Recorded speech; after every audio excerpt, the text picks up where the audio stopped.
আসসালামু আলাইকুম। আশা করি সকলেই ভালো আছেন। সকলের অনেক অনেক দোয়া এবং ভালোবাসায় আল্লাহর অশেষ রহমতে আমিও ভালো আছি।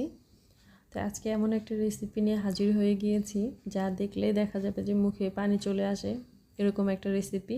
আশা করি আপনাদের ভালো লাগবে। আর যদি ভালো লেগে থাকে তাহলে অবশ্যই আমার চ্যানেলটিকে সাবস্ক্রাইব করে আমার পাশে থাকবেন এবং আমার ভিডিওটিতে একটা লাইক এবং কমেন্টস করে যাবেন। আপনাদের একটা লাইক আমার জন্য অনেক বড় কিছু, এর মূল্য অনেক বেশি। তো তেঁতুলগুলো আমি এখন এখানে হাফ কেজি তেঁতুল নিয়েছি। তো কাঁচা তেঁতুল। তো তেঁতুলগুলো ভালোভাবে ধুয়ে পরিষ্কার করে নিয়েছি, কেননা তেঁতুলের গায়ে কিন্তু গুঁড়ি গুঁড়ি এক রকমের আবরণ থাকে। তো সেটা ধুয়ে পরিষ্কার করে তারপরে ডিপ ফ্রিজে এইরকম পলিথিন দিয়ে বেঁধে রেখে দেব। এটা আমি 2 দিন রেখেছিলাম। আপনারা চাইলে কিন্তু 1 দিন রেখেও করে নিতে পারেন। মেন কথা যে এটা আইস হতে হবে, ডিপ হয়ে যেতে হবে, তারপরে আপনারা বের করে নেবেন। মানে একদিন লাগেই মোটামুটি আর কি। একদিন রাখলেই দেখা যায় যে সেটা ভালোভাবে ছুলে নেওয়া যায়। তো আমি 2 দিন পরে, যেহেতু আমার বাসায় একটু প্রেশার ছিল, এর জন্য আমি পরের দিন করতে পারিনি। তো 2 দিন রেখেছিলাম। তো 2 দিন পরে তারপরে এই যে বের করে তারপরে আবার পানিতে কিছুক্ষণ ভিজিয়ে রেখে দেব, যাতে নর্মাল পর্যায়ে আসে। তা না হলে দেখা যাবে যে শক্ত, এটা কিন্তু হাত দিয়ে ছুলতে কষ্ট হবে, ছুলা যাবে না।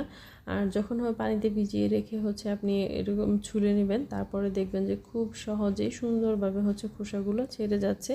তো আমি এখন আমি খোসা ছাড়িয়ে দেখিয়ে দিচ্ছি যে কত সহজেই তুলে নেওয়া যাচ্ছে। দেখুন কি সুন্দর, হাত দিয়ে একটু চাপ দিলেই কিন্তু সুন্দরভাবে উঠে যাচ্ছে।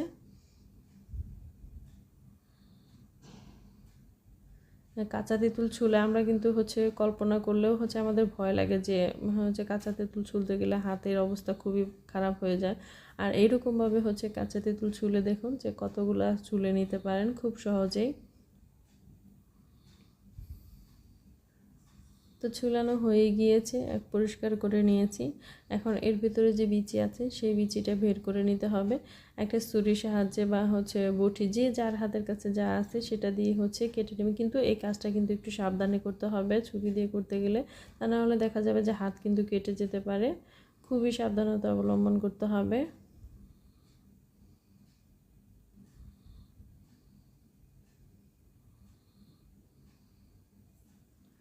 কিন্তু ভালোভাবে কেটে নিয়ে তারপরে 2 হাত দিয়ে এরকম একটু বের করে দিলে তারপরে ছুরি বা কাঠি, যার হাতের কাছে যেটা থাকে সেটা দিয়ে কিন্তু বের করে নিতে পারে, তো সমস্যা নেই,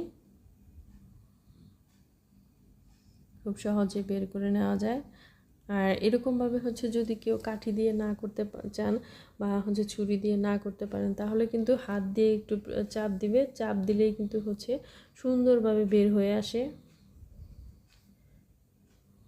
খুব সহজে বের করে নেওয়া যায়। তো দেখুন আমি বের করে নিয়েছি সবগুলো এরকমভাবে, তারপরে এক পাশে রেখে দেব। আর তেঁতুল কিন্তু জানি না তেঁতুলের আসলে কাহিনী জানি না যে তেঁতুল রেখে দিলেই কালো হয়ে যায় কি না। কিন্তু আমার এরকম আমি কখনো করিনি, তো এর জন্য জানি না যে কাঁচা তেঁতুল রেখে দিলে এরকম হয় কি না। তো আমি রেখে দিয়েছি, তারপরে দেখা যাচ্ছে যে উপর দিয়ে কিন্তু তেঁতুলের কালার চেঞ্জ হয়ে যাচ্ছে।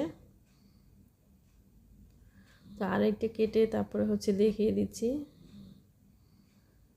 এই যে দেখুন, হাতে একটু চাপ দিলেই কিন্তু বের হয়ে যাচ্ছে, খুব ইজি, খুব সহজে বের করে নেওয়া যায়।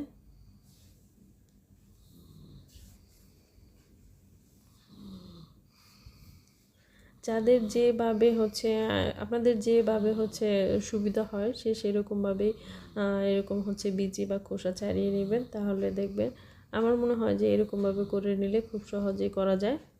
তো সবগুলো করা হয়ে গিয়েছে। এখন এর মধ্যে আমি লবণ দিয়ে দিব কিছুটা, আর একটু বেশি পরিমাণেই দিব, টকের মধ্যে কিন্তু লবণটা ভালো যায়।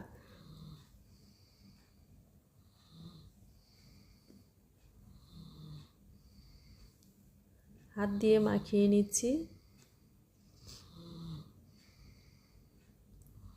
একটু লবণের পরিমাণটা একটু বেশি করেই দিবেন, তাহলে দেখা যাবে যে এটা যদি অনেক বেশিক্ষণ রেখে দেওয়া যায় তাহলে কিন্তু একটা ভেতর একটু পানি ছেড়ে দিবে। তো আমি যেহেতু বেশিক্ষণ রাখতে পারিনি, আমি সর্বোচ্চ 20 থেকে 25 মিনিটের মতো রেখেছিলাম। তো তারপরে আবারও কিন্তু পানি দিয়ে ধুয়ে নিচ্ছি তেঁতুল, যেহেতু এখানে লবণ দেওয়া হয়েছিল অনেক পরিমাণে, তো এটা সহ কিন্তু আচার করলে ভালো লাগবে না। এর জন্য হচ্ছে পানি দিয়ে ধুয়ে নিয়েছি, ধুয়ে তারপরে হচ্ছে যে একটু চাপ দিয়ে পানিটা বের করে দিচ্ছি। তবে খুবই আলতোভাবে চেপে তারপরে হচ্ছে পানিটা বের করতে হবে, তা না হলে কিন্তু ভেঙে যাবে, গলে যাবে। তো এখানে হচ্ছে আমি মেজারমেন্ট কাপের 1 কাপ চিনি নিয়েছি। তারপরে হচ্ছে এর মধ্যে অল্প পরিমাণে পানি দিয়ে দিচ্ছি, পানি দিয়ে ওটা হচ্ছে আমি নেড়ে চেড়ে বলক আসা পর্যন্ত অপেক্ষা করব।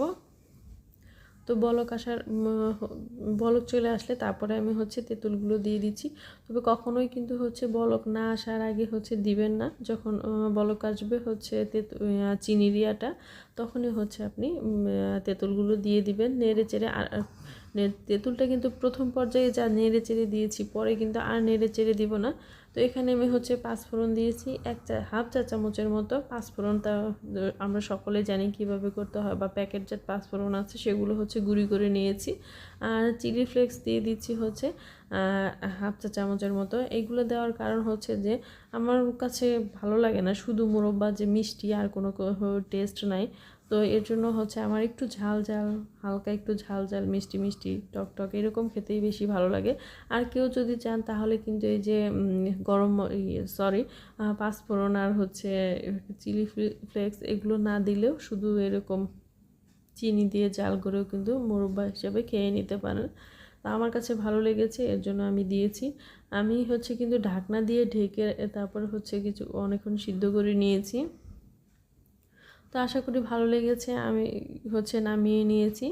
আর আপনাদের যদি একটু ভালো লেগে থাকে তাহলে অবশ্যই আমার চ্যানেলটিকে সাবস্ক্রাইব করে আমার পাশে থাকবেন, এবং বেশি বেশি লাইক এবং শেয়ার কমেন্টস করে দিবেন, যাতে আমি আরও উৎসাহিত হই আর এরকম নতুন নতুন ভিডিও দিয়ে আপনাদেরকে হচ্ছে খুশি করতে পারি।